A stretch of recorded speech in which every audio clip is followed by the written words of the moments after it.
大家好，我是陈老师，欢迎大家今天参与我们的直播啊！今天今天好热，但是台湾朋友要注意哈，下礼拜开始要大降雨啊，所以说你外出啊，你一定要准备好你的这个雨具啊。这是我们今天的主题哈。首先我们要讲一下哈，我们昨天有更新我们八字师资班的课程，然后课程更新的正官格还有印格，这个课程是非常重要的哈。我知道每次课程一开始哦，前面大家都上的很努力，后面的越上就是反正老师有录影，对，有空再去看。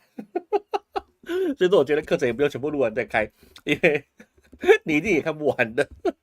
啊，课程就是这样安排了哈，你慢慢去学，但是你从这一次更新的课程里面呢，你大概就可以窥见是说你自己的盘里面会出现什么样的问题哦，所以说这个很重要啊。下一个礼拜的课也很重要，是财格啊，财格了解财格啊，有印格有官格啊，这三个了解到啊，你这个八字的一个底蕴就有了啊，财官印这三个格局啊，你了解。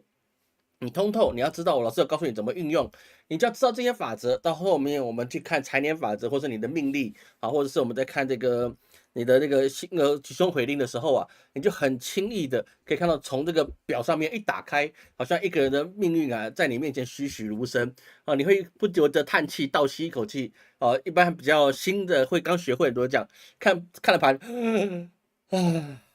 之类等等的反应。啊，因为它看起来好像是数据，但是在我们的真的是有经过训练的人呐、这是一幕一幕你人生的一个经历啊，有时候真感叹，这还真不容易，对不对？这真的是不容易。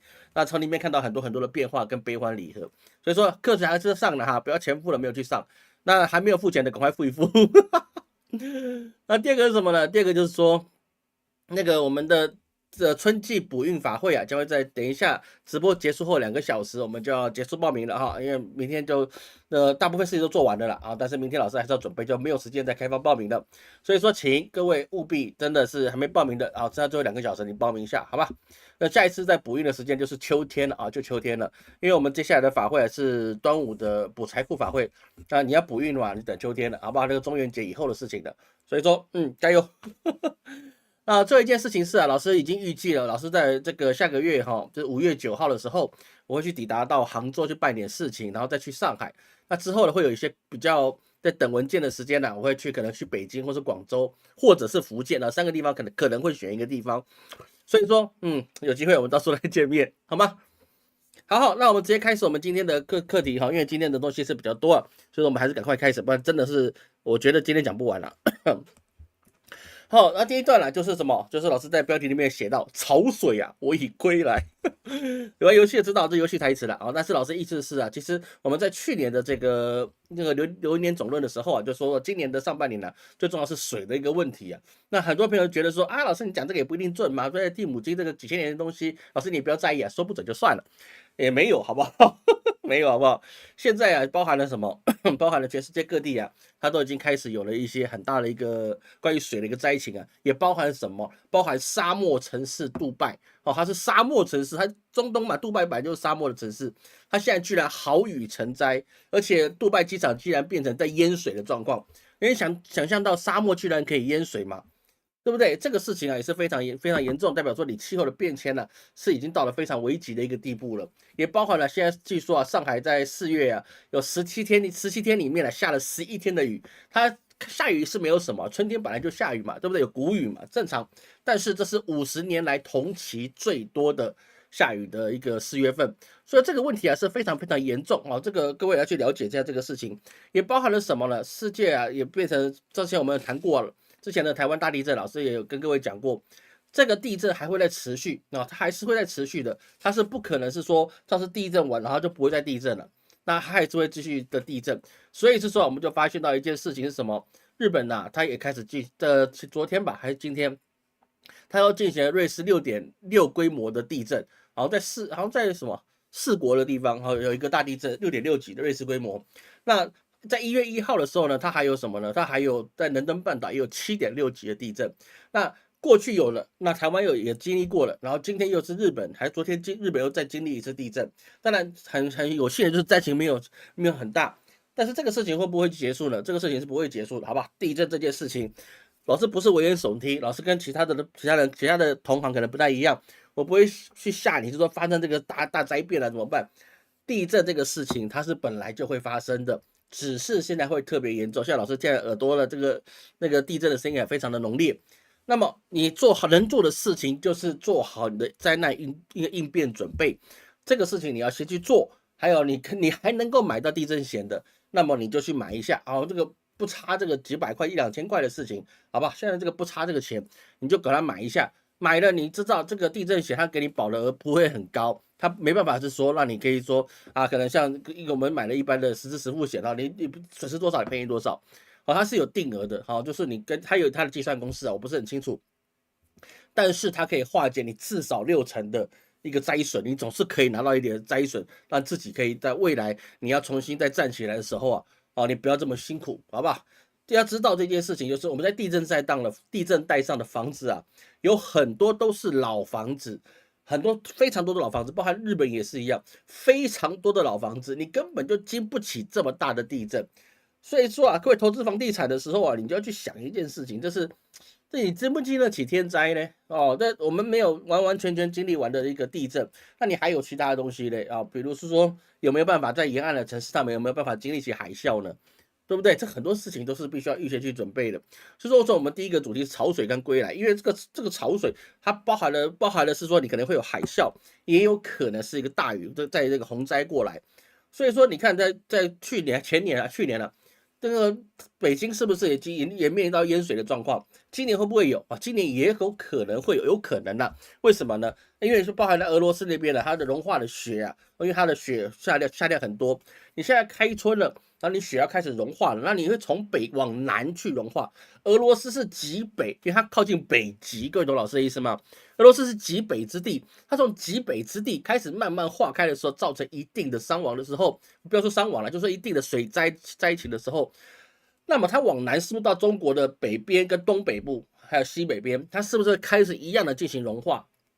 那这些融化到底是快还是慢？这个没有一定。为什么？这个很危险的事情是在于说，科学家也在预测是说，全世界啊，因为这个地球暖化的原因啊，全世界会有70%到90%的珊瑚礁，它会消失在这个世界上，也就是它变白化了。哦，珊瑚就变白色的，就不是彩色，就变白色的。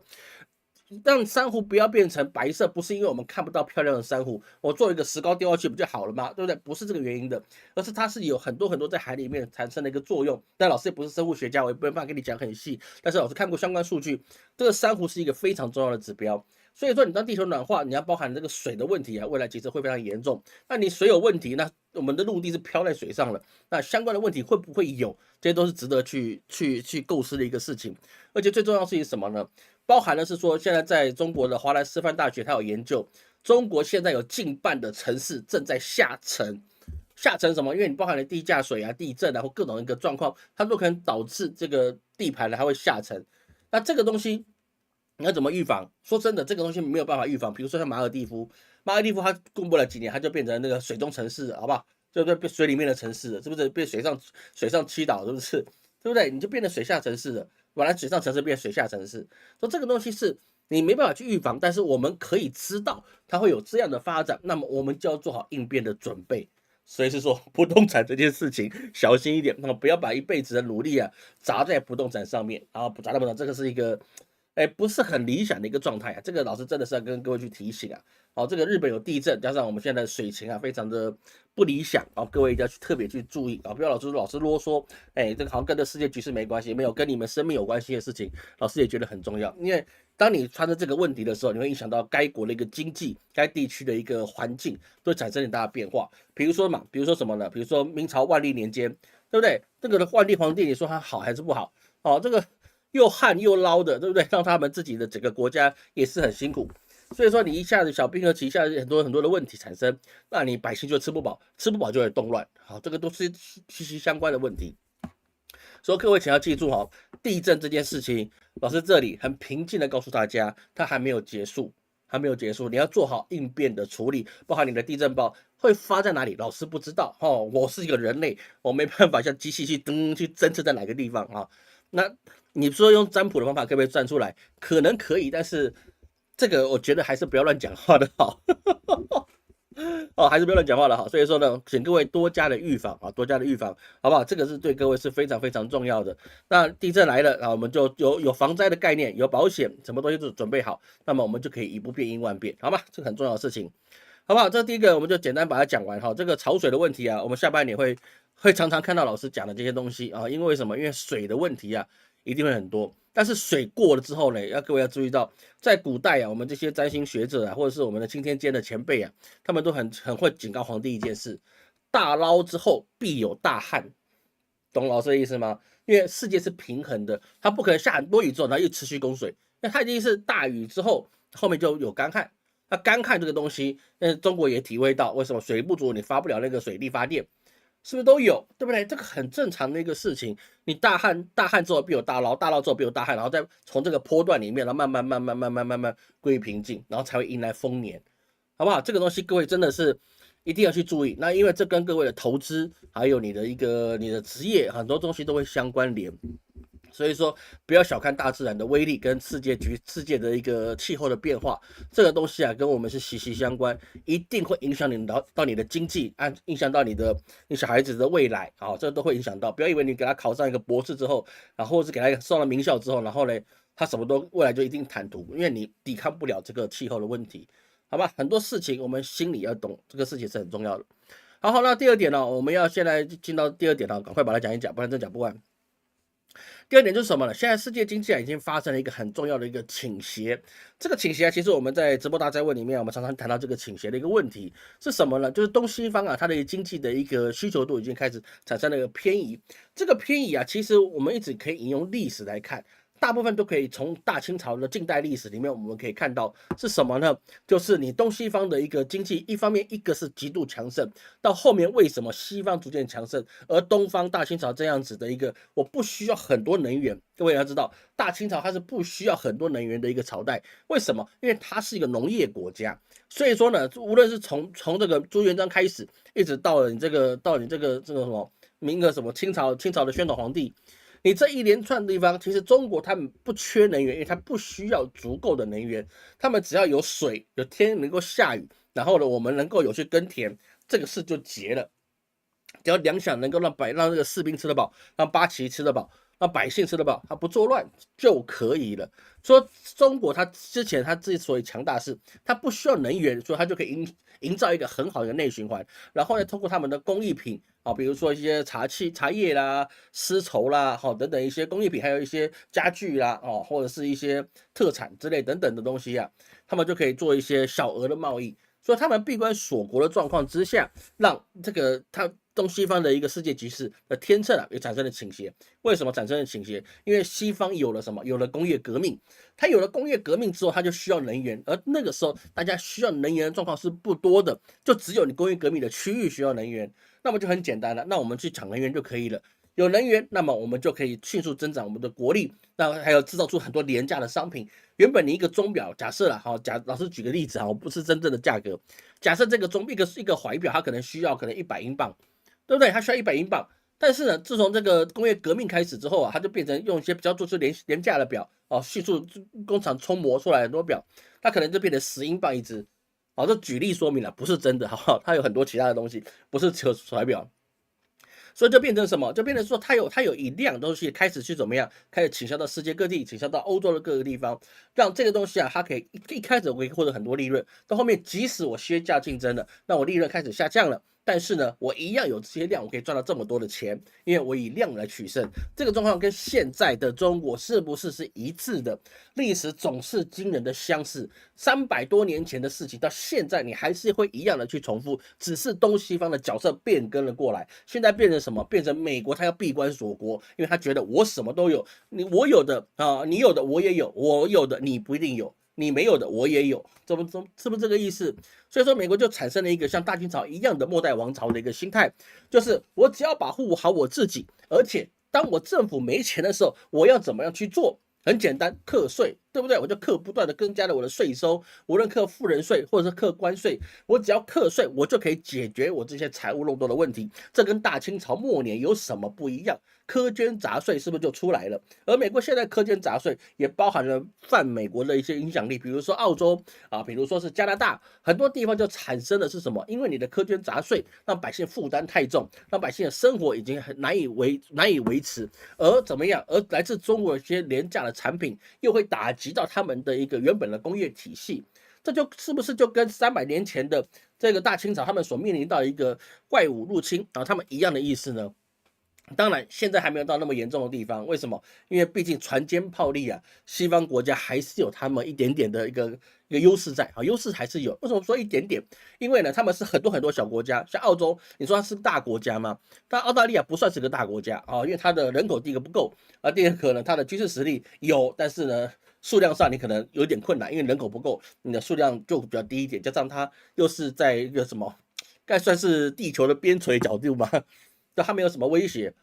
那美国呢？美国它自己的负债太高了，就跟我们的大清朝的水师一样。大清朝的水师啊，他打甲午战争打败的原因不是装备不行，而是士兵没办法衔接上去。好，这很多很多历史缘故。不好意思，我喝个茶。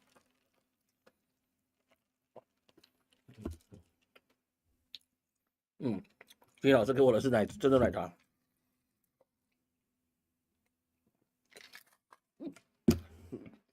那欧洲呢？欧洲的欧盟啊，又是分裂成20几个国家，所以说没有一个区域的力量可以完完全全的去跟中国去抗衡。所以当一个国家它不但有土地、有能源或者任何一切的时候，那么中国未来的发展的一个趋势，它会强过过去在辉煌时期的大英帝国。这就是他们现在很大的一个天秤的一个变化的差别。所以也包含什么？也包含在亚洲地区，华为现在去挖角佳能的，就是日本 Canon 的一些公司的一个主导，怎么样呢？他有2倍的薪资待遇去挖角什么？挖角日本的一些专业人才。那这些人会被挖去？一定被挖去了。为什么？因为日本现在的经济不好，所以说你上班族的薪水已经没有在80年代、90年代那么样的好。在80年代、90年代，在日本的那个经济蓬勃的时候啊，你一个上班族一年是有可能会领到1000万日币的。1000万日币哦，那是可以达到的事情哦。但是现在呢？现在你有没有300万日币都很困难。可是你要看过去的20年前的、20-30年前的日本，他一个月可以，他一年可以领到1000万日币，跟现在可以拿到的这个300万日币，它的悬殊比例会差很多。因为什么？因为通货膨胀。比如说现在300万日币的年薪，可能也只有过去的可能200万。为什么？因为物价不一样啊，物价不一样。所以说，到现在这样，中国开始挖角各个地方的一些专业人士，然后去他们的国家里面来开始做什么？来开始做一些研发。所以包含了什么？包含了科林，包含了艾斯摩尔这些东西啊，也列在，还有美光啊，都列在中国的一个挖角的行列里面。所以说，在这个状况之下啊，中国现在是怎么样？他们的财长就非常有信心的去说什么，公开的宣示，在2024年今年可以达到5%的经济成长目标。5%啊，在这个时代里面，在战争平衡的时候，你可以达到5%，你知道那个是多夸张吗？比你过去在和平的年代，比如说克林顿时代啊，亚洲可能还不怎么样，但是呢，现在在战乱的时代，你现在还能达到5%，那个是非常非常非常厉害的一个事情。当然，这个事情啊，大家也不是都这么看好。比如说世界银行，他认为啊，东亚地区的 GDP 啊，它的增速会减缓。为什么？因为中国的经济减速拖累。那中国有5%，然后呢，你又说它减速拖累，那做很多商品来刺激它的经济，你又说它产能过剩。所以说，这个有一件事很重要，就是说啊，我们的成功不用建立在别人的嘴皮子上面。我们要做什么？我们觉得可以，风险可以负担范围之内，我们就要去做，而不是说别人说你可以或不可以。其实都是别人在讲了。所以中国现在也是面临着这个问题，就是你发展嘛，他说你生产过剩；你不发展嘛，他说你经济的减速，然后拖垮到其他的 GDP。说这个事情是蛮有趣的意思。而这一次啊，包含了叶伦，包含了雷蒙多，还包含了那个戴奇，他们都在不断的讲去攻击中国他们的一个生产过剩，或者是说什么，或者是说，他中国的一个经济的一个起伏会到其他国家造成的一个影响。所以这3个跟被人家戏称为3个女人战争啊，这3个女人呢，她们对中国行起的这些舆论攻击啊，其实实际上已经没办法对中国造成什么样的影响，因为美国现在讲话已经没有这么大的影响力。各位懂老师意思吗？他们需要用到财政部长，需要到那个商贸撒谎，也包含用到了那个贸易代表戴奇，三个人去讲，但是不会有人对他们的发言会有非常在乎的一个状况，因为美国现在已经没有办法号令世界，这个是一个很现实的一个状况。所以说，这个公平竞争在这个事情上，其实本来就没办法公平，因为竞争本来就是不公平的。好，就说什么公平竞争呢？你就连赛跑你都不可能公平，为什么？有些人腿粗，有些人腿细，对不对？有些人昨天吃得饱，有些人前一天晚上啊去喝了酩酊大醉，都有可能。所以你说公平不公平，这个是很难去做出来的事情。所以说啊，那个德国的媒体就说啊，你去美欧抱怨中国产能过剩，但是数据上做出来并不是这个样子。所以说，中国虽然普遍的中国产能是很高的啊，有些东西的确是可以造成了积压，但是这一部分被产生积压的原因，是因为美国设定了一些贸易壁垒，或是欧洲做出一些配合美国做一些贸易的制裁，导致了这些东西没办法做销售，所以它本来可以卖出去的东西，到后来卖不出去了，所以它就可能会有堆积的状况。那这个东西有人也是说，那是因为中国你尤其是你习近平，你是说什么房子是在2017年的时候，你说房子是来住的，不是来炒的，所以说让你的不动产开始崩溃。那这个时候呢，就有很多的公知，有智慧的世界各地的公知啊，就说习近平这个方法就是怎么样把中国经济开到地狱的深处。这个也是蛮有趣的啊，这个也是蛮有趣的。习近平做的这个不炒房的一个政策，有没有对中国造成很大的影响？绝对有。绝对有，包含了不要说什么了，那些碧桂园什么东西倒了一片了，是不是绝对有受伤？但是你让它涨上去的时候，大陆的子民就会跟我们台湾的同胞一样，怎么样？买不起房子，买了也得用你一辈子去赎你这个债。各位，其实我们要看到一件事情，当一个国家拼命的要你去做出很多新闻，要你去买房子的时候，通常你就在高点上了，已经在顶点上了。为什么？因为他要出脱了，再不出脱，他们自己都要倒。而我们无论在这次的在台湾的选举之边，无论是国民党的或是民进党的，都对这个住房政策打出来的东西是什么啊？无论给你贷款啊，或者给你利率优惠啊，然后要你去买房子，买房子能够解决经济的问题吗？不行，买房子只能让百姓的一个生产力降到很低点。为什么？因为一个百姓他只要买了一间房子，他哪怕30岁买一间房子，他都得干到60岁，他才有可能喘息，而且是才有可能喘息，不是你一定能喘息。为什么？因为他可能中间可能软囊羞涩，是不是？我增贷一下啊，我增贷一下，然后延长一下那个贷款的年龄啊，比如说就像大北小旭他爸。对不对？大北小旭把那个房子一直不断的炸掉，说他就还了32年，很多32年要重来。这个是卡通笑话了，但是老师意思是，你人总是会有一些时候你是必须要去用到钱，那时候你就说啊，这是我的资产，我可以拿去贷款，延长几年不要紧，我现在问题先解决，对不对？绝对是对的，这个方法绝对是正确的，没有错。但是你终其一辈子，你不能离开你买这个房子的区域范围，因为你一离开，这房子对你没用处，你也管理不了，你出租你得跟他签约吧，别人代签，你回来房子不知道变什么样子了。所以说很多事情啊，就从这个风向舆论里面就可以看到这件事情。所以无论是台湾或是中国这些不动产东西，如果没有这整治状况之下，那么受苦的一定是百姓。那么这个状况当然会连带到什么？中国的百姓很多的是什么样？他可能就断供了啊，断供。其实啊，在年初的时候，还有去年年中的是最多。很多人在鼓吹断供，因为反正他的房子跌价了嘛，与其我去还钱，我不如不还钱。但是呢，有些是还得起钱，他觉得还了不划算，所以他就断供了。结果是造成了什么事情呢？这个造成的是只能是说他这辈子的信用，它包含了高消费，全部都不能去运行，包含他的工资也被扣掉，那老板就可能炒他鱿鱼。所以很多事情造成一连串的是什么？一连串的这些金融上的问题，在中国内部会发生。但是在另外一个方面来说，中国它现在主要的一个销售对象已经不是只有欧美，而是它透过了 RCEP 还有 CPTPP 这些可能的一些贸易的一个壁垒的突破的管道，让他们自己的商品不断体现出去。这在我们上个礼拜已经特别去讲到这些事情，所以中国还对美国他们去说啊，你说中国产能过剩，但是呢？怎么样？你们美国，你不再是世界上最大的农产品出口国，你也是什么？你也包含了牛肉啊，包含了天然气，你都是世界上最大的出产国，而且包含你的石油也是世界上最大的出产国。那么，请问美国你有没有产能过剩？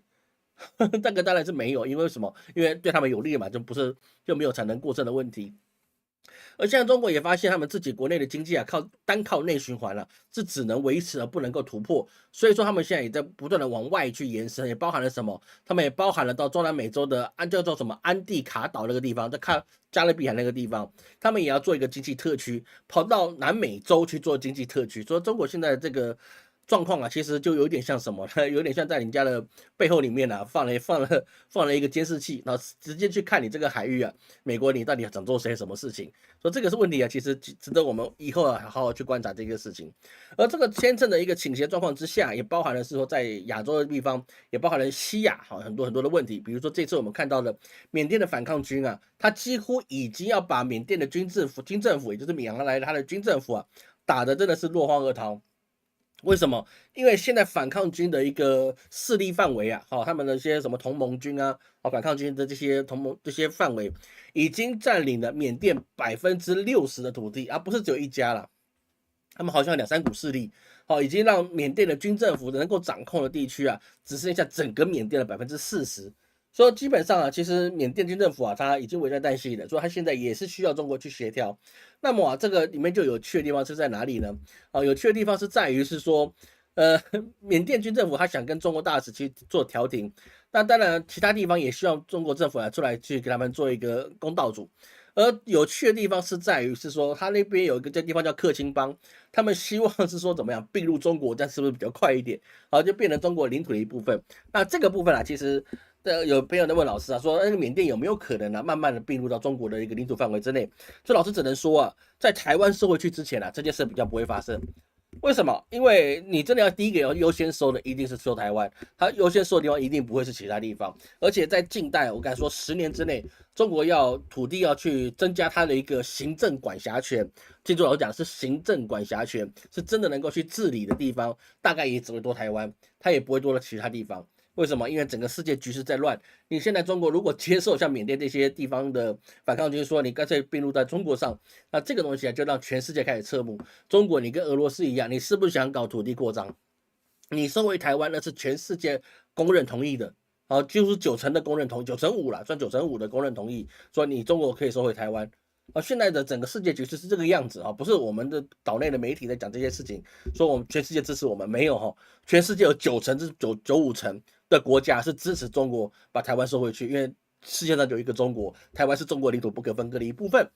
各位你要知道懂这个意思，就是全世界9成5的国家是支持中国收回台湾的。所以这个事情一定是先发生，后面你才会考虑到其他的事情。而在这个世界大战还没有打完之前，那么他一定只会固守这样中国现在固有的疆域跟领土。为什么避免俄罗斯的这个效应会让其他人也开始什么忌惮中国的扩张？那么你要合作就很难了，因为你扩张领土，那其他国家会想，那会不会我国家发生什么问题的时候，然后有人一呼我干脆把这个土地也割给中国？那这些统治者就会觉得这样不行啊。对不对？这个我的国家怎么可以让你分割呢？又不是过去的封建王朝，那一定不可能让你分割的。所以说，这克钦邦这个事情啊，其实只是一个话题啊，它并不会去实现。而在中国上面，我们看到很多人他的失业率啊，还有他的一些经济上的一个问题之外，也包含了在其他地方啊，比如说在欧洲的国家，他们也有这些经济的问题。所以同样的经济问题，它不会只发生在一个地方。为什么？因为世界是一个大循环，当一个地方出问题的时候，其他地方一定会慢慢开始出现卡顿。它就像一个火车列车一样，一个地方有问题，其他地方一定会连带受到一个影响。所以包含了德国啊，他们也是开始有些代工潮，就是我不想工作。比如说是说我就是不想上班，然后我就吃社会福利。那包含了政府跟企业去进行了加薪啊，或是补贴你租屋啊，都没有用。德国现在兴起的一个舆论是什么？他们希望能够有弹性的工时。为什么？因为他们觉得上班精疲力尽了，上班精疲力尽，所以他们会有什么精神性离职。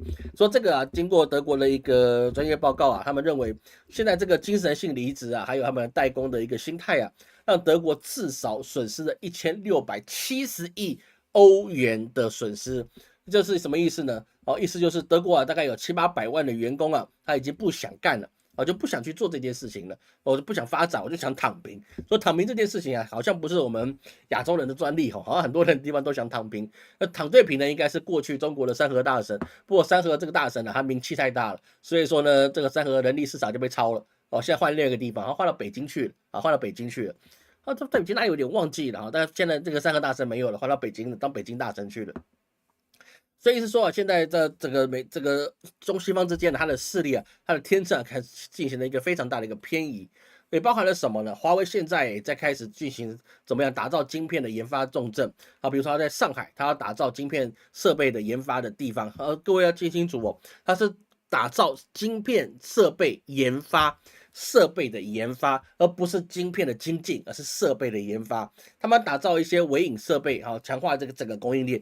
也就是说，艾斯摩尔这个事情让中国产生很大的警惕。这个警惕让艾斯摩尔本身也非常非常的害怕。为什么？因为中国只要去做，它做起来的状况就一定很多。比如说我们上周提到的，拜登就是说，你现在不能够怎么样去把艾斯摩尔的一些卖给中国的设备，你不能去维修。还不能去维修，也包含了上个月底的时候拜登也说了什么，禁令扩大到你先塔在一些高阶晶片的笔记型电脑，你也不能够卖到中国去，现在已经生效，因为4月4日生效。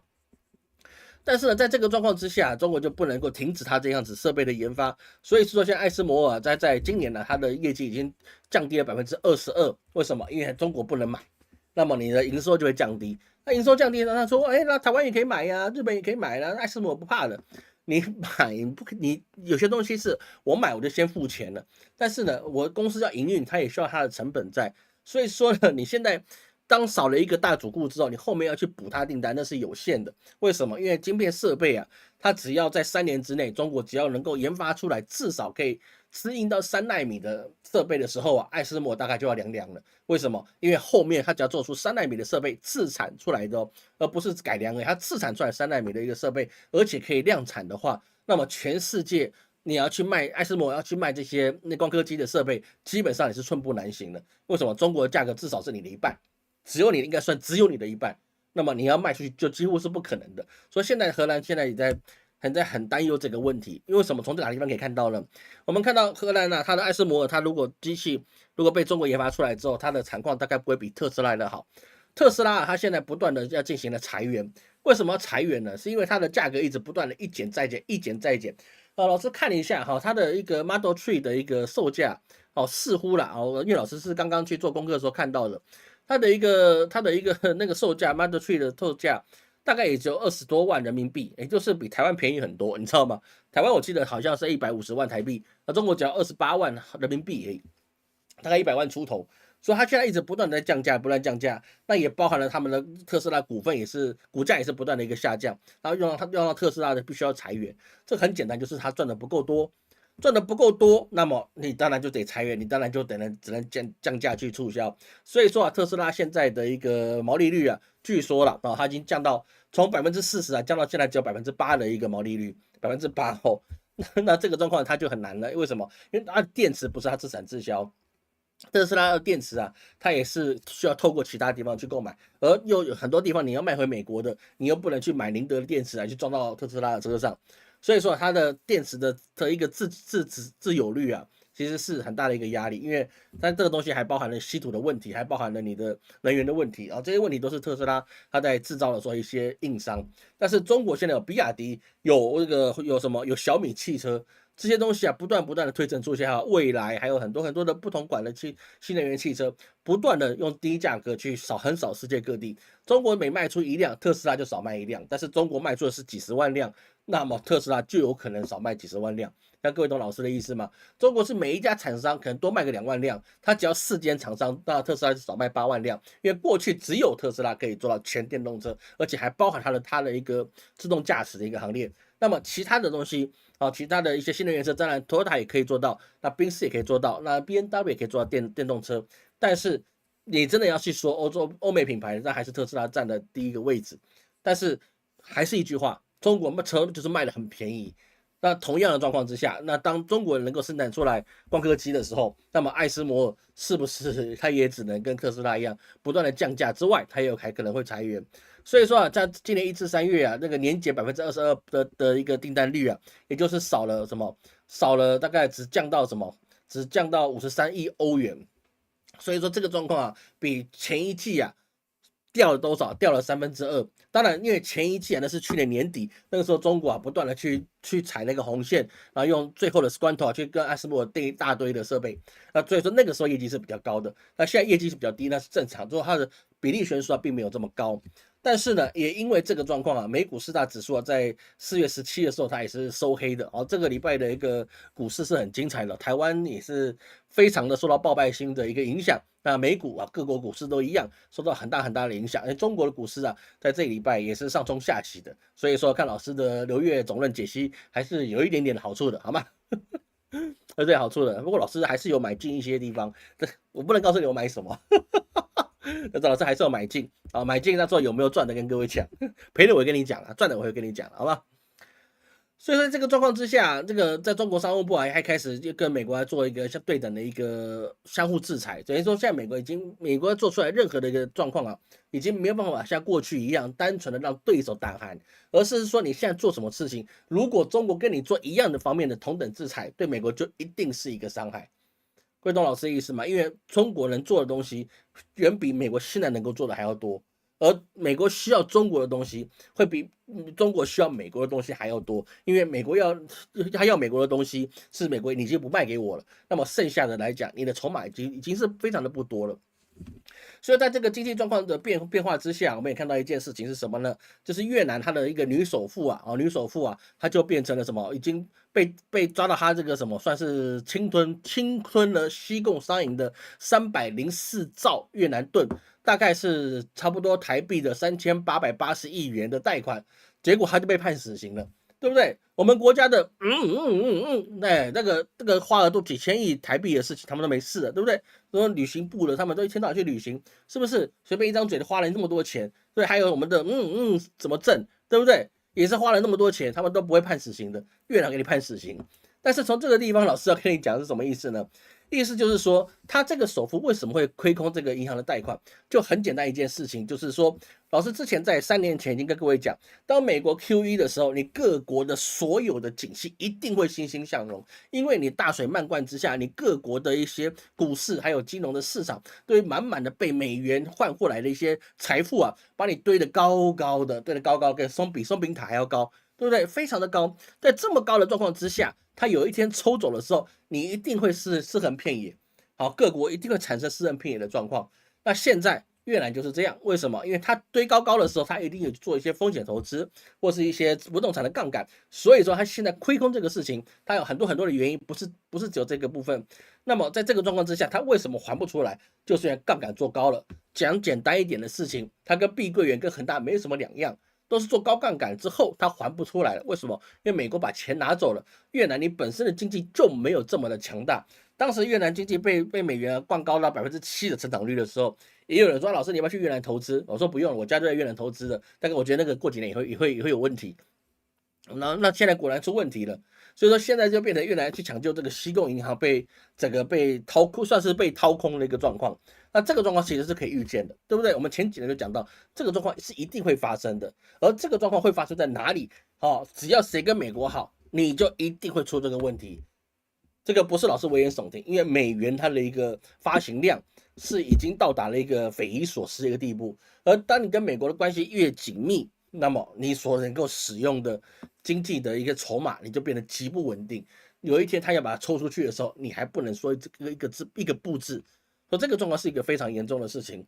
那么同样的状况之下，我们也看到了什么？我们也看到是说，现在欧洲他们也在做一些太阳能板的一些异动比如说德国他把太阳能板移到美国去，但是呢，它这个状况未来可能还是会从其他地方做跳板，它可能还是必须移到墨西哥或是移到其他的地方去。为什么？因为现在太阳能板在中国来讲以前是台湾最强，现在变成中国最强。那为什么？因为它有它的广袤的国土，可以包容了很多污染。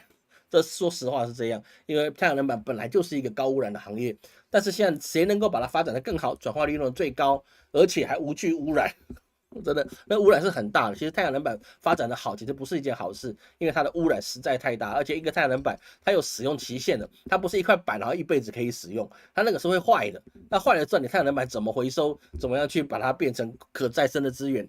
现在还没有很好的一个办法。所以这对中国来讲，这个里面又是一个未爆弹在里面。所以说这个就要看了，这个今年的有没有风调雨顺，当然目前为止是比较难的一个事情。所以说我们看到整个经济的一个倾斜状况之下，它不是只有美国跟中国之间，也包含了欧洲，也包含了其他国家，整个经济开始产生了一些在准备去互相去测试。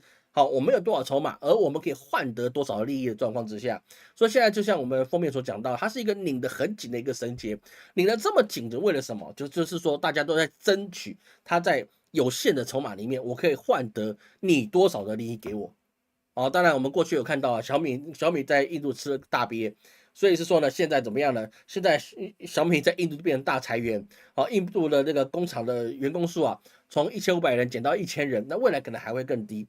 为什么？因为反正我在你那边做，第一个你不让我卖手机，卖了你钱也不让我领出来，那我为什么要照顾你的就业率呢？那这个状况，小米出现了一个头筹之后，那后面有很多国家虽然看好印度，但是他一定会考量到，他有可能跟俄罗斯、跟中国一样，钱放进去，我不一定可以拿出来的状态，就变得你只能先行投资，它就产生了非常谨慎的状况。也就是什么呢？也就是我在印度投资多少钱，我会按阶段投入，我不会把钱先放进去，然后呢我慢慢花，而是我需要花的时候，比如说假设了。我举例而言，假设我5号领薪水，对不对？我可能是在上个月的25号才把钱从欧洲总部或者从美国总部汇到印度去，然后发完，留上现金流水就可以了。那么这个状况之下，对印度就是有一定的影响存在，因为他的钱并没有实际的到位，但是呢，他也没有中断他的营运。那这个问题就会在印度会并进行到的是说，他想要的他得不到，啊，拥有的东西他又失去。你看印度痛不痛苦？印度会很痛苦的啊，这个事情。所以说印度啊，现在有亏损1000亿人民币的一个状况会产生，好吗？好，那我们现在看各位有什么问题哈，稀里糊涂讲一大堆啊。好，大家好哈，四国爱媛县与和岛哈，真的很糟糕。印度首都雅加达，印尼首都雅加达下沉了，迁都啊，这印尼它是有迁都的，是没有错的，好吗？5、6月经济如何？我们的留言总论里面出来，你可以去看一下，好吗？美国在中国科技战谁会赢？那赢是一定是中国赢的哈，那个是不可能的。大陆会在赖清德第一任就从台湾啦，几率很高，好，几率很高，这个几率高了哦。我又不是神，我只能说我看出来的结果是这样，好吗？好，感谢秋夏赞助，感谢秋夏赞助，谢谢各位。中国一些3、4节开始打折，地方政府主导促销，打折怎么卖房吗？哦，大家晚上好哈。缅甸这边变化当然缅甸是比较特别了。城市价值是因为被挖空了，不是哈，不是哈，那个土地不是，比如说像日本吧，我们讲个现在日本因为地震刚刚才结束，日本最大的问题是土地，就是因为地震还有它的一些土地异化的状态，也就是它的地盘开始软化。哦，所以说它这个土地异化包含很多的问题啦。老师不是什么地球科学原则，但是呢，大概可以了解，就是说你因为每次地震，还有你的一个气候的变化，你的土壤它本来是坚固的，后面变得不坚固了。这样各位懂老师意思吗？比如像那个俄罗斯的，他们很多地方，包含他们的核电厂，都遇到这个问题，就是它本来盖在一个很坚硬的地盘上，叫做永冻层，但是呢，他认为这个是永远不会有问题的地盘，而且它没有地震，但是永冻层现在融化了。那是不是造成地盘的土地的一些软化的状况？那么它就会产生了很多动摇的一些危机。会懂老师意思吗？所以现在很多问题是在于土地已经不是我们过去所认为的啊，过去100年所认为的这个千变万变啊，那个地球妈妈不会变啊，现在就是变给你看了，好吧？地球就不会变给你看。到中国之后把晶片供应链完成，美国只能用民主晶片来缩嘴了。民主晶片那个没办法了，因为全世界各地用晶片的国家太多了。而且最主要的事情是中国不用再跟你买晶片之后，它的一些工业产业啊，会提升了更大的跃进。因为你不要小看中国的一个晶片产业链完整了，因为你很多东西当你都可以自产自销的时候，你就完全不受制于人了。比如说什么？比如说你的笔记型电脑，比如说你的 AI 大模型。哦，这些东西啊，当你现在中国为什么发展的就是没有美国这么好，就是因为他们的晶片的品质没办法达到那个 AI 绘图所需要的，他们顶多用量，或者是根据租用，或者很多方法想办法变通出来，做出这个 AI 模型。但是你晶片没有到位是不行的。如果中国现在可以做出1奈米的晶片，我告诉你，那开玩笑，中国会变成一个超强大的 AI 智慧王国。我都没有骗你的事情。我们推背图里面第47项讲到了，第46项、第47项讲到了，各位还没有去看的，3年前我就讲了，3年前我就讲了啦，好不好？所以说最近问我是说那个推背图要不要再讲，还是一句话，那个推背图哈已经是另外一个文明的世界了。再讲这个好像有点怪怪的啊，但我再想一下好吗？我想3年还没想清楚。不止烧柴地下水，还有其他原因哈。那不是只烧那个其他原因哈。东升西降的原因来了吗？不是啊，西没有降，西是没有起啊，不是降。东升是没错，但是西没有降。好，西方世界它并没有下沉，没有下降。我说经济层面，它下降，它没有下降，它只是维持在100年的水准，然后慢慢的缓步上升。只是中国它是太强大了，它上升速度太快了。上升速度太快了，在过去啊，老师在直播的时候讲到一个事情啊，让大家有点争议，有些年轻朋友有些争议啊。我说我以前很年轻的，非常十几二十岁的时候去中国，我说我上厕所要付1块钱，而且你们厕所都还没有隔间。很多人说中国来老师你看不起大陆人，你就是怎么样自以为优越感。我告诉你，你去真的去看看，你问一下你那些很多地方的城市的老人家，30年前你上厕所要付钱，不一定2、3线可能不用，你在路边就可以上了。但是你的厕所的确是没有门的，你的确是没有门的。哦，这个事情到现在都还有。我上次去哪里啊？忘记了。那的确他的厕所是没有门。我上次去哪里忘记了？苏州还是哪里？他的确是没有门的。不多了，现在真的是不多了，好不好？但是呢，这30年的发展就已经成一个你厕所没有门的地方哦，连你那个自来水都不普及的地方，到现在这已经可以用无人机去照顾农田。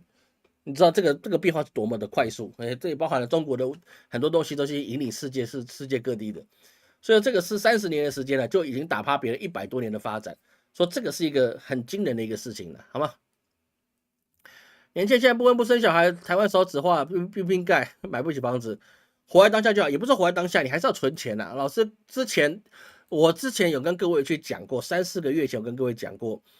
现在你不能一直套用我过去讲的话，但是我必须跟你讲，我当时跟各位讲，黄金你愿意放10年的话，你都是赚钱的。请问当时听话的人，你现在赚钱了没有？我就问各位这句话，我有没有连续至少半年的时间跟各位讲，黄金这个东西，你愿意放10年的话，你几乎都是赚的。啊，过程你有赚，你也可以卖。所以我建议各位买黄金现货，我没有叫你买首饰，叫你买现货，金条块。请问当时有没有人听话去买？我就说嘛，买了你现在是不是赚爆了？有没有？我不卖金，对不对？但是我说的预测有没有应验？对不对？有没有应验？是不是很多事情是讲了，但是你如果真的只看当下，真的是只看到你自己生活的部分，那很多事情你没办法跟上。那老师自己有买，我没有，为什么？我本来就没有钱。我没有闲钱去买金条块，买巧克力那种金币巧克力可以了，好吗？啊，我没有什么钱了，好吧？两岸大伙有生之年可以看见统一吗？不用永生之年了，除非你这2年就要嗝屁了，不然的话基本上你都看得到了，好吗？台湾今年夏天缺电嘛？那还有想，那桃园都断了几次电了哦。接下来就看哪只小猫、小狗、小鹦鹉去撞到台电的电箱，然后开始停电了。我们就看哪一只动物要背锅了，很简单的事情，懂了就懂了。我们不要去计较太多。台北那边也停电过了，今年也停电过了，对不对？懂了就懂了。现在几月？你现在停电对不对？你现在几月？然后你再告诉我，我去年的这个时候，我跟各位去讲过一个主题，是什么？台湾，你告诉我台积电要不断的发展，但是你没有电，你没有水，你告诉我台积电台湾用这么多的电，这么多的水，台湾你的电费你要怎么维持？你之外，你的电量要怎么供应？你没有这么多的发电量，你怎么维持我们的工业进步？这个老粉都一定听过老师讲，一个国家要强盛，你最重要就是你的工业基础要够强，你工业能力要够强。你没有电，你没有水，你搞什么工业？我讲过，好吧，都讲过的事情。哦，好想了解未来世界的样子。好，推背图系列，好，推背图就好，这个推背图了。那个时候已经是现在的人都已经嗝屁了，那个是下一个维度、下一个文明的兴起了。那已经不是我说实在的了，那个已经下一个文明的兴起，已经不是我们这个文明的兴起了，好吗？有人买一点，然后买一点也好了，好，买一点也好。但是我是说，过去我是这么讲的，你现在要买，你有点高点，但是还是会，我不乱讲啊，我是算命的，我不是做那些金融老师，不要问我说现在怎么可以买啊，那是你的事情。我现在我买什么金融商品我都不敢跟你讲了。我只能炫耀，但是我不能再引导你们去买投资什么东西了，好不好？那就有点超越我的身份了。好，接下去哈，我们赶快讲完哈。现在讲到乌俄之战，乌俄之战这件事情是非常很重要的事情。我们之前谈到那个世界各国开始给乌克兰之间的一些军援啊，已经越来越少，有的只给他2成。那我们在想，美国会不会再给乌克兰呢？因为共和党他基本上是不大愿意的。但是呢，非常非常特殊的是什么呢？包含好像在这这一两天呢、好不好？美国通过的这些援外法案，包含了乌克兰，也包含了一个台湾，然后也包含了一些其他国家的一些援助案，3大案通过了什么？通过了给这个乌克兰$600亿的一个援助啊，这个详细的事情啊，大家包含了什么？因为他的美国众议院是通过了$950亿对外援助案，那包含了乌克兰、以色列跟台湾，然后这些安全协助，而且还要求那个 TikTok 要剥离中国的字节跳动，那这个东西都获得通过。通过就通过，你通过是通过了，那后面是怎么执行也是一回事。所以说啊，当援助乌克兰的法案啊，它里面其实311票赞成，那有112票反对，说赞成的人是比较多的，赞成的力量是比较大的。那法案也通过了$600亿的援助案之外啊，也提供以色列，各位重要注意在这边，美国提供了以色列$260亿的援助，$260亿啊。这个钱你给以色列，你是要打世界大战吗？各位你要看这个金额是很可怕的一件事情。$600亿你给乌克兰，他对付俄罗斯都还可能有一点硬。为什么？因为乌克兰的一个战线很长，而且很大，所以说呢，你要给他$600亿之后，他能不能去对抗俄罗斯，这个东西这是未定之天。但是一个小小的以色列，你给他$260亿，而且以色列他是自己有他们的一个军工产业，你还给他$260亿，那么你是不是就在中东地区掀起一个惊涛骇浪的大战？会懂老师意思吗？每一个世界大战都有在它不同的地方展开，但是这样子的状况，老师真的是怀疑美国是不是有这个想法是怎么样？你要让第3次世界大战的开花点呢在中东地方打开。好，这个是很令人起疑窦的。为什么在那边打开呢？第一个离美国远第二个是中国的好朋友第三个是他们的能源有问题，那美国是最大的获益者。为什么？美国是石油跟天然气最大的出口国，中东乱，那美国就可以掌握到世界上很大的一个能源。那这个东西它可以继续薅什么羊毛，薅那个亚洲以外的地方的羊毛都可以薅得到。而这个东西是一个很危险的一个事情。而在像台湾以及印太地区，不是只有给台湾有些人把新闻截取说他给台湾，全部给台湾，不是，他向台湾以及印太地区提供$81.2亿的援助法案。所以是说当然泽连斯基也感谢了，表示很感谢，但是这个东西给台湾的这些援助啊，你到底什么时候能到位？我觉得不是很重要。你有没有给台湾援助都不是很重要。你把我们买的东西他妈的给我交货，我就觉得你很棒。这事情就这么简单。我们花的钱绝对高过他给我们援助的钱。但是请问一下，我妈妈给你买的东西，你到底交不交货？你不交货来告诉我你要援助我，是怎么样？贷款给我吗？对不对？这个事情是很吊诡的事情。所以说这个宁愿世界上有鬼，不要相信男人跟美国那张嘴，那个太危险的事情了，那是很可怕的一个事情。所以说这些包含了这些援助案，它已经通过之后啊，那么它会不会对乌克兰的战场产生了一个质变？坦白说，这个是一个很难的一个状态。有钱你可能还是没有办法去扭转这个一个乌克兰的这个战况的状态。为什么？当然还有没有其他人反对意见？当然也是有，比如说中国有一些专家就说这个战争啊，那个俄罗斯是必败的，俄罗斯必败。那它的原因是因为他们这个乌克兰的民心团结意识很强，所以说呢，俄罗斯你绝对没办法占领人家，最后你只能铩羽而归。这是中国的专家学者讲的了专家学者讲的，这不是别人，是中国的学者讲。但是这个想法也是蛮有意思的，为什么？因为乌克兰你现在能够活着呼吸的士兵已经不多了，你给他$600亿，你觉得他能够做什么？这懂老师的意思吗？你要一个战争能够打赢，你不是只靠无人机跟导弹，你一定要有地面战。这懂老师的意思吗？地面战是决定战争最后胜败的最关键的一个状态。你不要说那个双亚战争亚塞拜然跟亚美尼亚战争，他们打过场了，打到那个纳卡共和国上面。但是你实际上一个大国战争，他们一定是讲求的就是什么地面战争，不然以色列为什么派他们的一个那个士兵就往前推进？那为什么不这种只是那个无人机炸它就可以，用导弹去炸它就可以了？不行，为什么？因为你所谓的占领，所谓的战胜，一定是以地面的步兵为主。步兵就是最后决定胜败的一个关键要素，而不是你能不能把对方的军事设施打掉。打掉归打掉，你步兵没办法进驻进去，就不算赢。那么，请问你乌克兰，你还有多少人可以去战斗？那个是没有办法，你没有人了，你知道吗？包含的是说，现在乌克兰呢做了一个跟之前国民党做的一样的事情啊，就是什么？你服役36个月之后啊，你服役36个月之后，你还是不能够解编回家，你不能复员，就是你不能够退伍。那你打完了就算你是义务役，你也不能退伍，怎么样？你继续当兵，继续在前线打到死为止。这跟我们以前的，在民国大概三十几年、40年前了，40年前了，他们有路易特，对不对？都给你，你要退伍了，跟你讲，你多当1年兵，叫特种兵，是不是？嘿，路易特哦，那就变成你要加多1年的你那个服役年限。那这个就很奇怪，你今天在战争的过程之中，然后呢，你让士气整个产生了一个很大的低落。为什么？我已经为国家奉献这么久了，从一开战我都一直在这个战场，到现在我侥幸活下来了，然后我不能回去，这个行吗？这个相信是不行的。所以他们的有一个他们的王牌军队啊，就产生了什么事情？我就直接解编了。解编意思我不听你号令了，我就直接解编了。那解编当然也是他不作战，他不听指令，所以说他们的乌克兰只好把他们解编。为什么？因为你已经没有什么，已经没有这个士气了。反正你要我就是死在战场上之外，我没有回去跟家人见面的可能。这个事情你到后面你要去征兵，基本上你是很难的事情，因为你去征兵的时候，你去入伍的时候，基本上你就直接跟家人就告别了，因为你不可能活得回来，对不对？那是不可能活得回来。所以在现在状况之下，是乌克兰你要打，但是你600亿给他到底什么意思？你没有人可以去牺牲了，你怎么给他这个钱呢？那这个时候我们就回到我们上周跟上上周谈到的内容，乌克兰上面有没有活人重不重要？上面有活人重不重要？但是我给你的钱，你要不要还？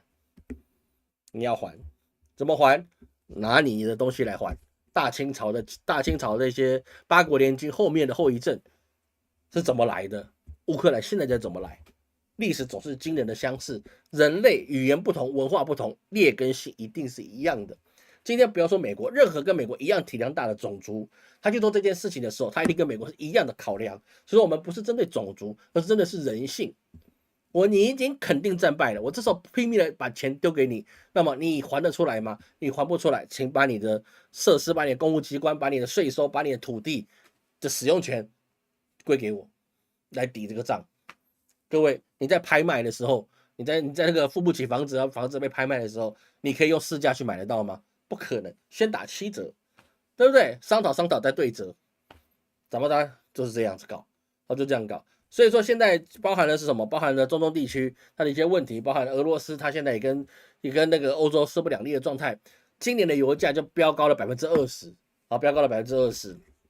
当然，这个原因是不是因为是说俄罗斯打仗，或者是在中东有问题，也不尽然是这样，也包含了是说中东动荡之外，他们欧佩的这些组织会员国啊，他们也进行了减产，物以稀为贵。为什么？因为你本来就石油是一个不可再生资源，所以说你一定是不可能一起继续的去生产它，然后一直不断的去供给这个市场，最好是减产，然后呢让价格维持在一定的水位。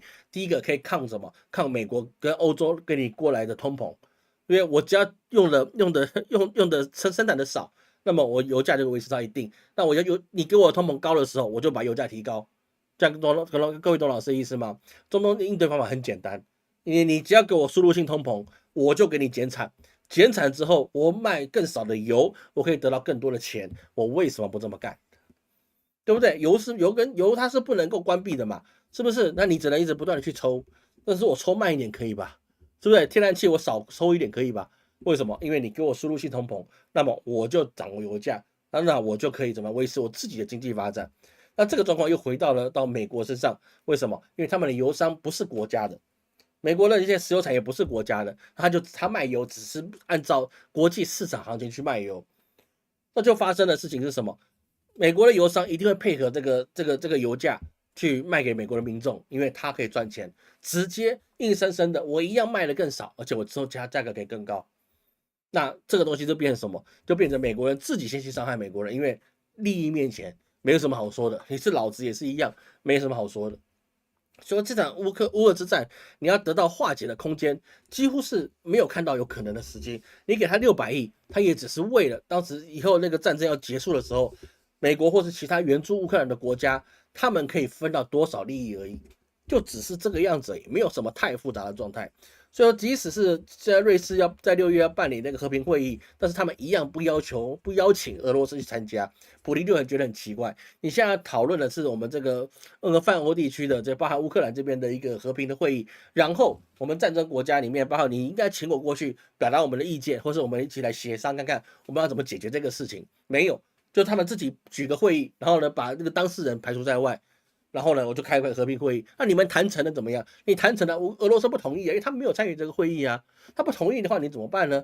是不是你不能自己开个会，然后呢，你就说啊，我就决定这样，你俄罗斯你得照做，可能吗？那不可能的事情。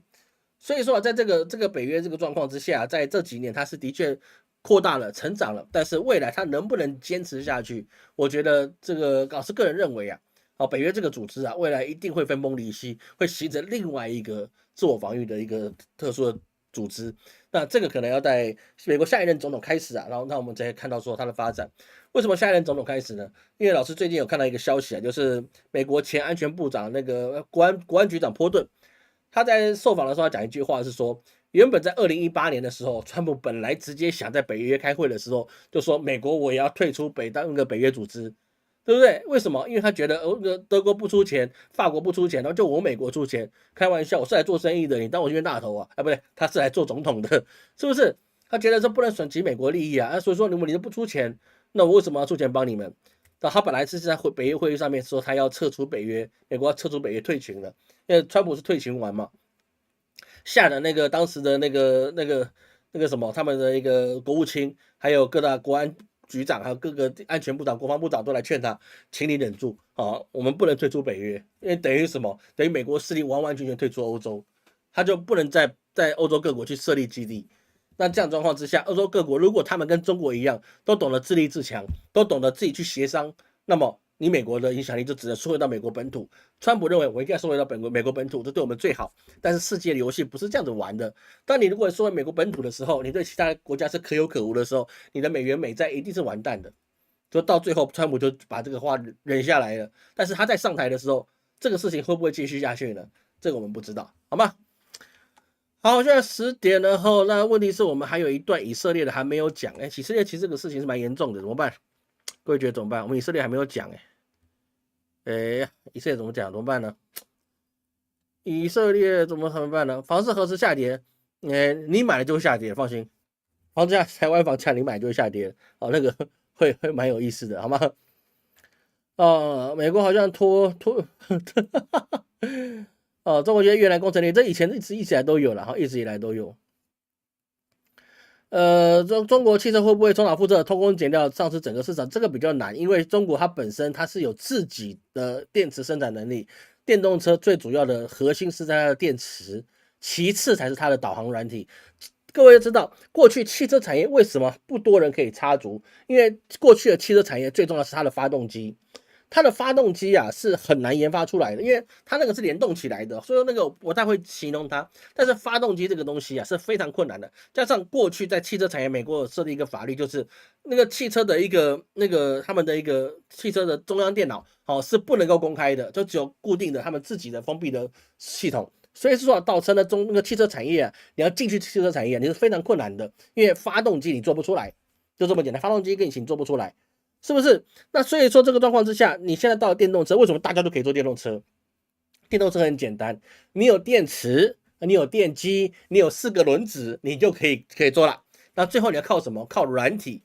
所以是说呢，你说在中国的机车或其他的东西，他们自己已经有这个能力去做这些事情，而且未来的趋势是连机车都要是电动车的状况之下。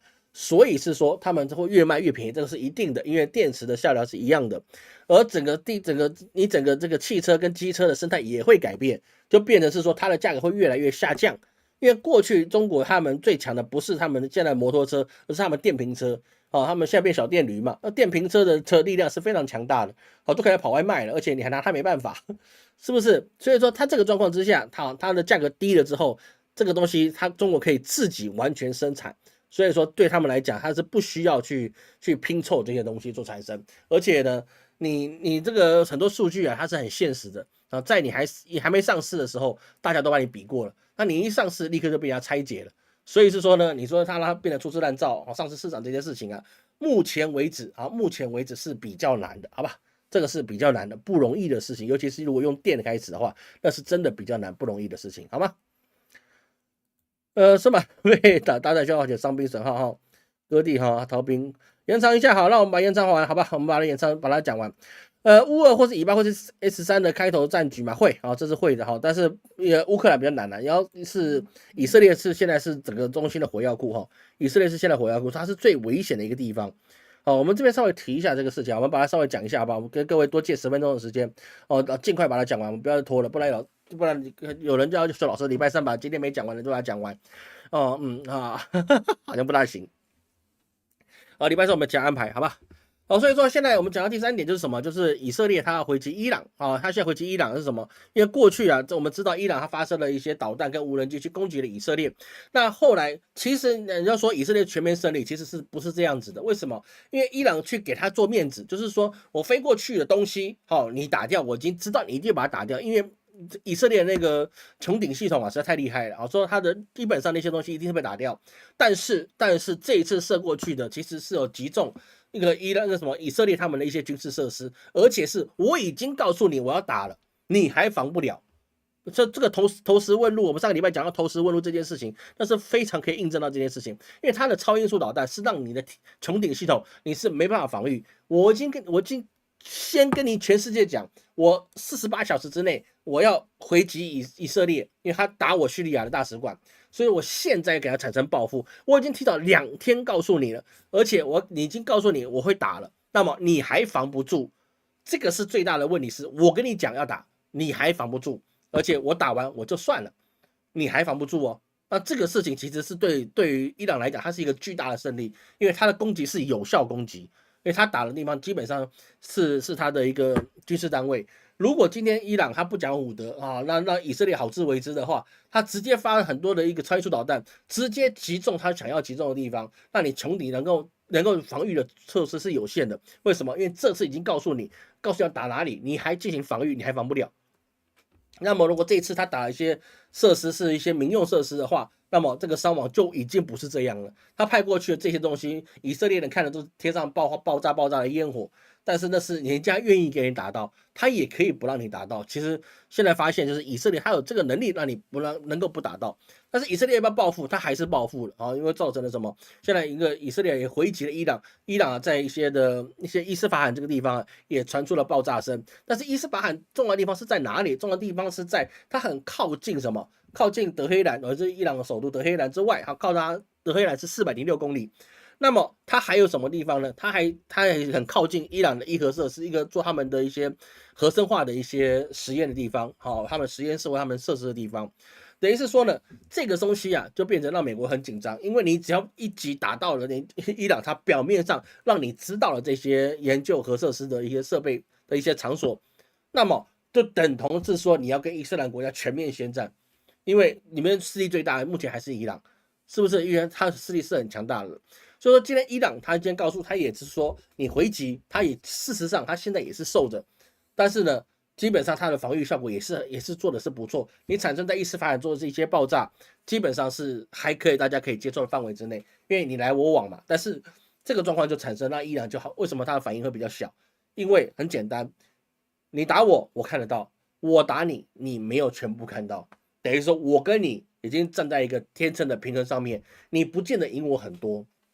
当然最重要的事情是什么？没有人可以确定伊朗你到底有没有核子武器，只是目前我们可以知道是说他在12天之内可以把它现有的一些原料可以浓缩到可以制作核弹的状况，而且在制作核弹这些原料之后，它可以在1个月内生产出核弹来。等于说它最快，它只要45天的时间，它就可以从它的核电厂的原料变成核弹。那既然他只要45天，他今天又敢去打以色列，那么其实老师认为，伊朗他早就有核弹了，只是他这个王牌什么时候亮出来而已。他有没有像金正恩一样，直接把核弹放在游行上面亮出来？只差这个部分而已。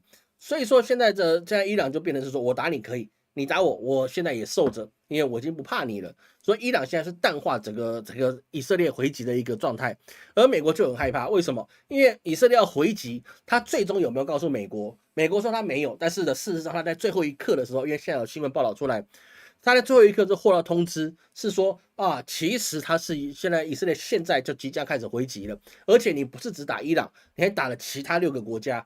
啊，比如说叙利亚或者是也门这类等等的地方，他都要回击。你下到美国开始真的是冷汗掉了好几滴。为什么？因为你这个战线一打开，就变成中东整个世界大乱。他整个你到底要不要帮以色列？你帮以色列的话，等于说你同时要对7国宣战。7国宣战像什么？8国联军嘛，懂了意思吗？历史是不是很有趣的事情？就变8国联军了。对不对？因为都是让7国宣战，那你就有7条战线，加上原来的那个巴勒斯坦，那你可能还会惹到其他的伊斯兰国，对不对？那你是不是就等于跟这个全中东宣战？那么请问以色列有这个能力跟全中东打吗？有，但是打不久。为什么？因为它的国家的体量小，它有很精锐的一个军事设备，但是它的能量有限，因为它的能量就是国家的能够生产出来的能量，无论是粮食或电力或任何一切，它是有限的，它打不起消耗战。所以说这个东西，就美国最后还是请他，似乎有情报传出来，就是说请他你打到意思就可以了啊。我们会跟伊朗讲，你打个意思就可以了，你不要打到敏感的地方，你也不要打到别人觉得让全世界产生公愤。不然的话，这个事情是整个就是完蛋的一个状态学习。所以说，这个以色列他们还击这个伊朗的时候啊，它是有限度的以牙还牙哦，有限度以牙还牙就是什么？因为你这个东西，你一开战端之后，你就无法收拾了，你整个都无法收拾，那么你油价会飙得更高。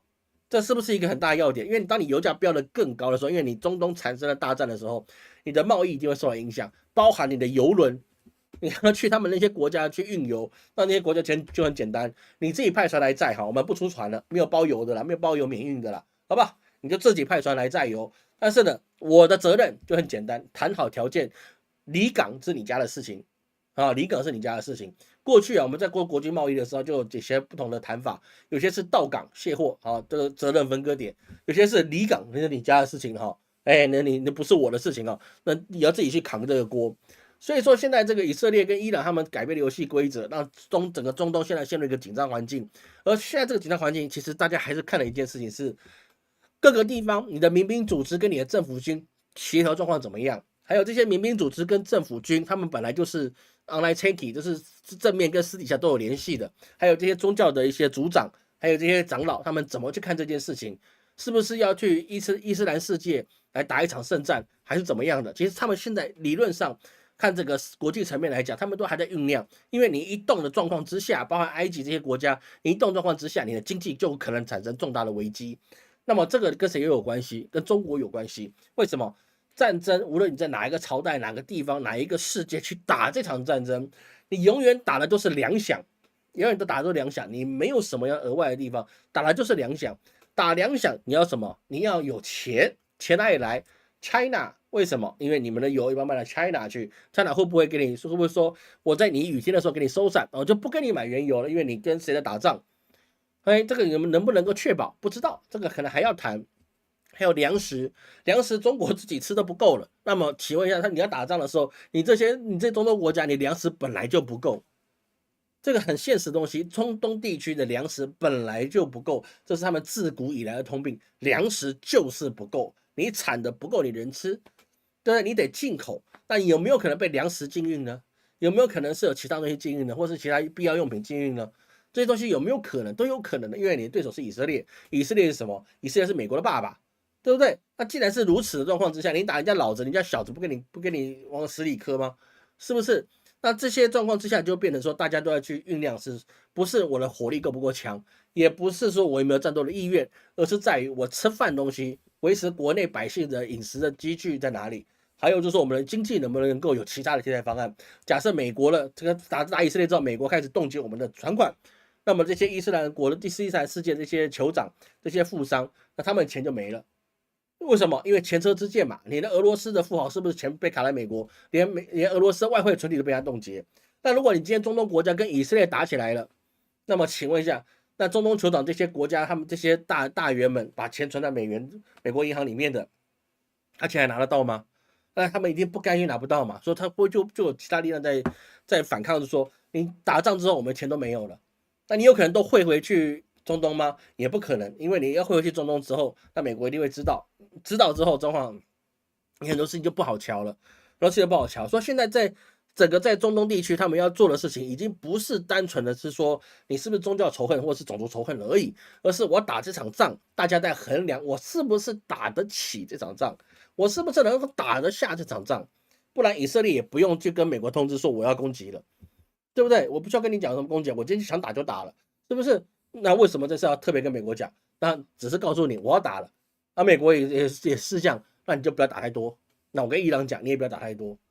那这个状况就变成是说，大家互相克制的状况之下，不是大家没有仇恨，而是我们互相都没有搞定好，我们能不能够同时的把这场战线扩大？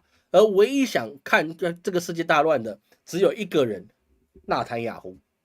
这个世界很明白了，你要兴起三战，那跟纳坦雅胡有绝对的关系。为什么？因为他要打的事情就是他自己的生死存亡，他不在乎全世界谁死谁亡。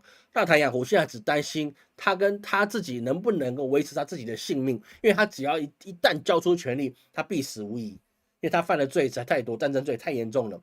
那跟泽伦斯基是一样的意思。泽伦斯基他现在有选举吗？没有。今年本来就应该选举，他泽伦斯基能选吗？冻结了选举就好了，我不用选就没事了，我不用选我就是总统了，多好啊，对不对？我还需要爱台湾不？爱乌克兰吗？不用啊，是不是？我就直接不选就好，我不选就好，你不要选就可以了，没收选举就可以了，暂时嘛，暂时特别状况。那么以色列也是一样，但是他们没办法冻结这个选举，所以说现在以色列要的事情是什么？但我要的就是世界大乱。我打到你们都得打仗的时候，我也可以跟泽伦斯基一样，我宣布这个选举延后，因为我们在打国家级战争，现在不适宜选举，这个就是他的一个威胁。不然的话，按照伊朗现在他们的超高音速的导弹投入实战，他就已经突破了美国跟以色列的防空网。那么，请问他怕什么？怕吃不饱，怕挨饿，怕这些后面的后的粮饷你供应不及，而不是怕牺牲，而是怕你打不赢之后，或者你打个平手之后，你可能就被其他国家收拾掉，比如说被美国、被英国、被澳洲，他们继续去捞一些好处，那么是不是就很大的一个问题？所以现在很大的问题包含了以色列他们内部是不是百姓同意他呢？会同意他的大部分都是极端正统教派的这些支持者，因为为什么？因为他们不用工作，不用当兵。不用纳税，我就给国家养，像什么？像极了什么？我们说白了吧，以色列这些特权阶级像什么？满清八旗，满清八旗的那些子弟兵，那是世袭的。我告诉你，人家过去铁帽子王世袭，不用，你只要是满人，你生下来就有人喂你，把饭喂到你嘴里，懂我意思了吗？他就会喂到你嘴里，就让你吃，你就吃得饱饱的就行了，那你去遛鸟就行了。是什么？你的父亲，你的祖上。你跟了那个什么多尔衮，跟了皇太极打入关，你的那些长辈这些祖宗他是什么官职？那你这个官职就终身的传递下去啊！你满人每一个人都可以享受每一个人满人你都可以享受这些口粮这些薪俸没有问题的。对，包含了和珅他也是一样啊，和珅他是3等轻车都尉驾战车的，驾那个战斗马车的，对，3等轻车都尉他就世袭出来的。所以他其实他小日子过得是蛮不错的。3等轻车都尉像现在什么呢？就像现在的营长吧，差不多营长那个阶级吧，营长里面的阶级，所以他的薪俸还是不错的。所以说这个状况就跟现在以色列是一样的，你特权阶级就在这边吃着，然后我支持你政府继续维持下去，但其他人没有特权的，就觉得你们特权阶级不用上班，不用缴税也不用当兵，因为以色列是义务役的，然后你还让拖进我们到世界级的战争里面。那这个东西，过去的满汉之争，现在我们在以色列里面也会有这些争执，只是纳坦雅胡的权力很大，以色列很小，它比较好控制，这比较好控制。所以现在这个状况其实是非常危急的，是非常危急的状态。那所以说呢，现在我们只能看他选举状况能不能顺利了，好不好？好，那其他的问题我们就大概可以差不多要讲完了，因为其他的包含了教宗他也希望是说这个战争结束或是那些拉法的行动这些对这些否决权包含了对那个巴勒斯坦他入联的否决权，他也动用了，这都是比较小的问题。但最大的问题就还是在于是说第三次世界大战就有可能是在中东点开，一点开，那么就是满天的烟火，但是生灵涂炭那也是一定会的。那我们现在所赖以为生的一些经济，那么也可能会产生很大的变动。影响最小的，我现在可以跟你讲，影响最小的国家还是有的。影响最小的国家，第一个你可能各位没有想过，第一个影响最小的就是澳大利亚，澳洲影响很小，为什么？因为它太远了，而且它有自给自足的能力。第二个，那你可能就是在西欧的地方啊，因为它本身它就没有什么人口，所以它的经济环境它也虽然脆弱，但是也不到它可以被世界大战所影响到，因为战场在中东。那第三个就是中国，为什么？因为中国它拥有最多的资源、最多的盟友以及最强大的军事实力。那这三个地方可以相对安全啊，因为西欧有很多国家了，不是说单独哪一个国家，是西欧这个地方比较安全。那北欧也可以啊，这些西欧和北欧比较安全，东欧就比较难了，因为它要面对的是俄罗斯的一个禁闭。所以未来的世界啊，这样各位要面对到的，未来几十年我们都看到血流成河的场景，我们可能看到麻木啊，过去的和平，过去30年的和平啊，其实已经成为梦一场，好吧？好。台湾买双保险不靠大一靠美还没险，那没办法了，那个没办法的事情了，好吗？继续讲讲了差不多了。好，跟大家多借10分钟，就我多借了15分钟不好意思哈。那我们今天的直播哈，其他的问题我们就稍微过滤一下，因为其他事情是比较小的，好，包含了这些其他的那些小事情了，那就不多了啊。比如说这次的马习会影响有没有影响啊？其实马习会这个事情啊，影响不大。这个马英九过去啊，其实是想力挽狂澜了，说白了一件事情了。马英九这次去了大陆啊，只想力挽狂澜，希望能不能延后战争，或是给国民党一个机会那修补两岸边的关系。但是呢，这个状况是蛮低的啦。各位你要想一件事情，我们台湾未来国防部长是谁？他有资格当国防部长吗？他能当国防部长吗？不要我说，我不要特别攻击哪一个人的。国防是一个专业领域啦，你能够让军人以外的人去当吗？能吗？那这个人过去是什么样的倾向？你能信他？他不会，他可以保卫我们，不会把我们陷入战争吗？是不是？很多事情马英九能够去，但是呢，得到的只是习近平的空泛承诺，是什么？很简单，就是我们尽量和平统一嘛，尽量啦，好吧，尽量啦。但是如果有人不听话，我也没办法了我尽量了，好吧，尽量。就像你去拜托别人去跟他借钱的时候，比如说我尽量了，跟他贷款我尽量了，我们尽量从优的，对我尽量个鸟啊！那个中国人讲话，我们华人讲话就这样，你说尽量代表你不要了，懂了吗？这个自己明白是其实很明白的了，因为中国不可能让你太去和平的去处理到这个问题，他也不会激烈的武统，但是他肯定不会放现在的状况一直延续下去，因为拖得越晚，他越不好处理。这个事情是很现实的一个状况，不是没有能力处理，就跟俄罗斯，他不是没有能力去占领乌克兰，而是他占领了，他没办法治理。为什么？因为你是侵略者，你不好治理，你只能从那个卢甘斯克那个地方，先从有恶意的地方，你开始慢慢的占领，或是最多你把扎波罗热或者是那些关键的口岸，你把它占领了，获得你自己的经济利益。你要占领整个乌克兰几乎不可能的，因为这个世仇已经种下了。你俄罗斯杀了多少乌克兰人？这些人他没有老婆小孩吗？未来他会不会报仇？会，说不好治理。所以说，中国会不会用暴力去乌龙台湾？有困难，但是他绝对会动用他的军事实力，让你不得不投降。台湾的历史，各位可以再去回顾一下。台湾没有什么除了跟那个老毛子那个荷兰人打仗之外，你要跟清朝打仗，打完澎湖就没了。为什么？惊死啊！我带波去送死干什么？好吗？好，感谢 Jeff 哈，感谢 Jeff 的这个支持哈，感谢这位支持哈。好，这个我们486人，最后各位还是点一下赞吧，不然就164个赞，老师心情也是很可怜的。我讲的很努力，对不对？好，最后提醒一下哈，我们大概1个半小时之后我们的那个今天的春季补运法会就要结束了，好吧？记得要报名记得报名一下。那我们的课程也更新了你还没报的，你有兴趣学的，趁现在价格很低的时候，你赶快报一报，因为老师讲到20节还是24节，我就一定要涨价。涨价是一定会涨的，因为我卖的很便宜，很多前辈觉得我有点超过，因为学了我的课之后，学他们就有压力就什么就是重复到很多，但是他们卖的很高对，他们卖的很高那他们卖的很高是因为他们教真的，那我也教真的，那我卖这个价格他们没办法接受，所以涨价是一定会的啊。趁我还没讲到那个地方，该报的课报一报。